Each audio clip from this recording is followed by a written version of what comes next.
साक्षी अपने भैया और भाभी को मिलने आई है। उनके आने से पहले ही झगड़ा शुरू था। शीला भाभी मां नहीं बन सकती थी, इसलिए साक्षी भाभी और उसका मर्द हमेशा लड़ते रहते थे। शीला भाभी गुस्से में उठकर अपने कमरे में रोती हुई चली गई और साक्षी भी पीछे चल जाकर उसके साथ बैठ गई।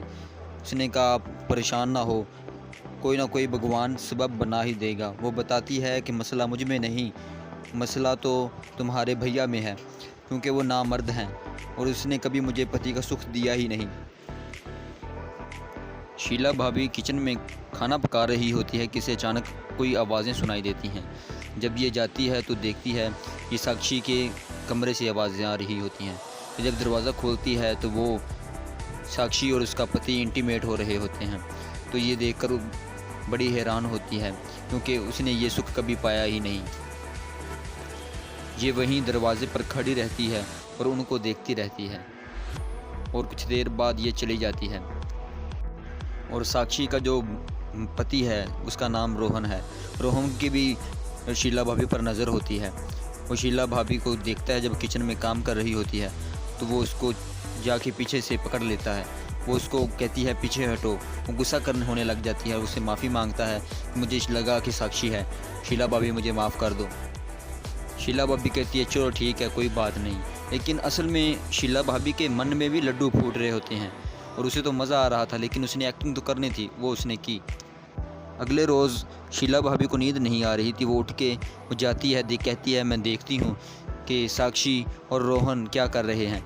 और शीला भाभी साक्षी के कमरे में जाती है और वहाँ थोड़ी देर खड़ी होकर वापस चली जाती है। जब वापस जाने लगती है तो रोहन दरवाज़ा बंद कर देता है। वो कहता है भाभी, मैं आपको आज नहीं जाने दूंगा, आज आपको मुझसे इंटीमेट होना ही पड़ेगा। उसने कहा नहीं, साक्षी उठ गई तो वो गुस्सा करेगी। उसने कहा मैंने उसे नींद की गोलियां दे दी हैं, आप टेंशन ना लो। और ये दोनों इंटीमेट हो जाते हैं। शीला भाभी रो रही होती है कि ऊपर से साक्षी आ जाती है। वो कहती है कि बस कर दें शीला भाभी, अब ना रोया करें, आप क्यों रो रही हैं। उसने कहा कभी तुम्हारे भैया ने मुझे सुख दिया ही नहीं है, वो नामर्द हैं। मैं चाहती हूँ कि मुझे औलाद हो। ये मेरा सुख जिसने भी पूरा किया, मैं उसको 2 करोड़ रुपए दूँगी। वो असल में साक्षी को फंसा रही होती है। साक्षी जब पैसों के बारे में सुनती है तो उसके ज़हन में लालच आ जाता है और वो रोहन को बुलाती है और उसे कहती है कि तुम शीला भाभी को खुशी दो ताकि वो भी खुश रह सके और हमें 2 करोड़ पैसे भी मिल जाएंगे, वैसे भी तुम काम तो करते नहीं। ये बात सुनकर रोहन परेशान होने की एक्टिंग करता है ताकि साक्षी को कोई शक ना हो और वो अपना काम भी कर ले। असल में शीला भाभी और रोहन के चक्कर तो पहले से ही चल रहा था। हैरानी की बात तो ये है कि साक्षी अपने पति के लिए दूध लेके आती है, ये पियो और जाओ, आज उसे प्रेग्नेंट करके ही आना है। ये सब बात देखकर तो सब हैरान रह गए। और रोहन जब भाभी के कमरे में जाता है तो वो दोनों हंसते हैं कि लो, जो हम काम छुप छुप के करते थे, लो अब हम सरेआम कर सकते हैं, हमारा काम सारा कामयाब हो गया है।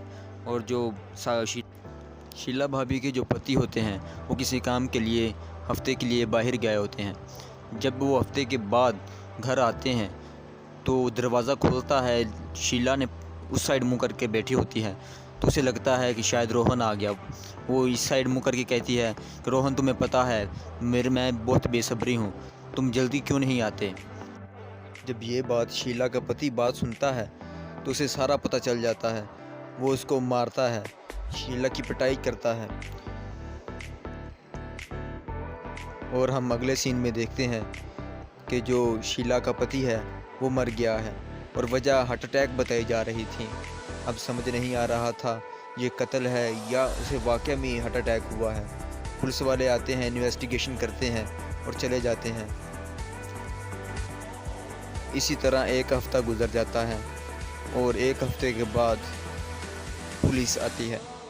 पुलिस कहती है कि कत्ल करने वाला रोहन और शीला भाभी है, क्योंकि इनके फिंगरप्रिंट बॉडी पर से मिले हैं और इसे जेल में दे। Thank you. मैं स्टोरीज़ को अच्छी तरह एक्सप्लेन करने की कोशिश करता हूँ, लेकिन आप सब्सक्राइब करें ताकि मैं और अच्छी